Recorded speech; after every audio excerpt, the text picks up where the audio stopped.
বর্ণ বেবিদের জন্য পোশাক নির্বাচন করা সময় সাপেক্ষ এবং গুরুত্বপূর্ণ একটি কাজ। এই ক্ষেত্রে সুতি কাপড় একটি সেরা পছন্দ, কারণ এটি প্রাকৃতিক ফাইবার এবং বিভিন্ন গুণের কারণে বাচ্চাদের জন্য অত্যন্ত উপযোগী। সুতি কাপড়ের অন্যতম প্রধান বৈশিষ্ট্য হল এর ঘাম শুষে নেওয়ার ক্ষমতা।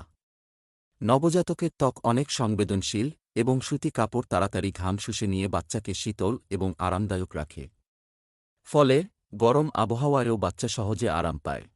সুতি কাপড় খুবই নরম, যা নবজাতকের ত্বকে কোনো ধরনের অস্বস্তি সৃষ্টি করে না। এটি তাদের জন্য নিরাপদ এবং আরামদায়ক পরিবেশ নিশ্চিত করে। সুতি কাপড় বাচ্চাদের ত্বকে শ্বাসপ্রশ্বাসের সুযোগ দেয়, যা তাপমাত্রা নিয়ন্ত্রণে সাহায্য করে। এতে করে বাচ্চা ঘেমে যায় না এবং আরাম অনুভব করে। সুতি কাপড়ের প্রাকৃতিক গঠন অ্যালার্জির ঝুঁকি কমায়। এটি নবজাতকের সংবেদনশীল ত্বককে সুরক্ষা প্রদান করে। সুতি কাপড় ধোয়া ও পরিষ্কার করা সহজ, যা ব্যস্ত মায়েদের জন্য বিশেষ সুবিধাজনক। এটি দ্রুত শুকায় এবং বিভিন্ন ডিজাইন ও রঙে পাওয়া যায়।